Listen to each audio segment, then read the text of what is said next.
Serial वसुधा में इस हफ्ते कहानी ने ऐसा जबरदस्त मोड़ ले लिया है जिसने पूरे दर्शकों को अंदर तक हिला दिया है। घर का माहौल पहले से ही तनाव और गलतफहमियों से भरा हुआ था, लेकिन अब जो नया धमाकेदार ट्विस्ट सामने आया है उसने पूरे वातावरण को और भी भारी और भी भावनात्मक बना दिया है।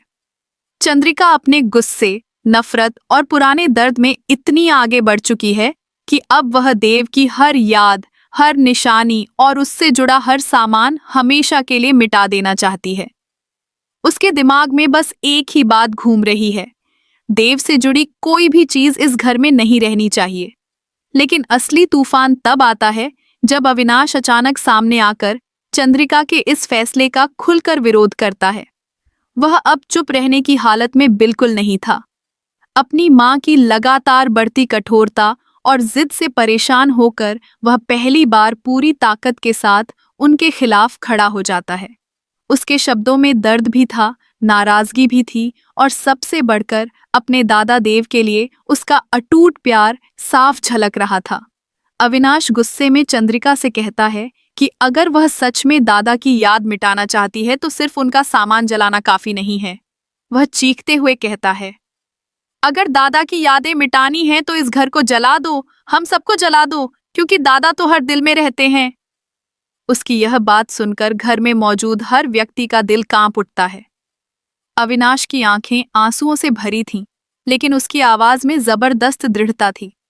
वह मां की आंखों में देखते हुए कहता है कि दादा की यादें कोई भी मिटा नहीं सकता, क्योंकि वही थे जिन्होंने हर मुश्किल में उसका साथ दिया, उसे समझा और संभाला।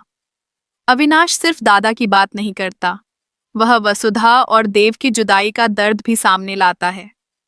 वह साफ कहता है कि चंद्रिका ने दोनों को अलग करके बिल्कुल गलत किया है और यह मान लेना कि इससे घर में सुकून लौट आएगा बिल्कुल बेकार सोच है। वसु और देव एक दूसरे से प्यार करते हैं, उन्हें अलग करना किसी भी सच्चाई को नहीं बदल सकता। अविनाश यह कहते हुए टूट जाता है। माहौल तभी और खतरनाक हो जाता है जब गुस्से और दुख में डूबा अविनाश खुद पर तेल डालकर खुद को आग लगाने की कोशिश करता है। यह पल पूरे एपिसोड का सबसे डरावना और हिला देने वाला दृश्य था। चंद्रिका की आंखों के सामने उसका बेटा अपनी जान देने को तैयार खड़ा था। वह घबराकर दौड़ती है, लाइटर छीन लेती है और उसे रोक लेती है। लेकिन इस एक पल ने पूरे घर को, पूरे माहौल को और खुद चंद्रिका के दिल को हिलाकर रख दिया। अब बड़ा सवाल यह है कि क्या चंद्रिका इस सदमे के बाद नरम पड़ेगी? क्या वह अपने फैसलों पर फिर से विचार करेगी?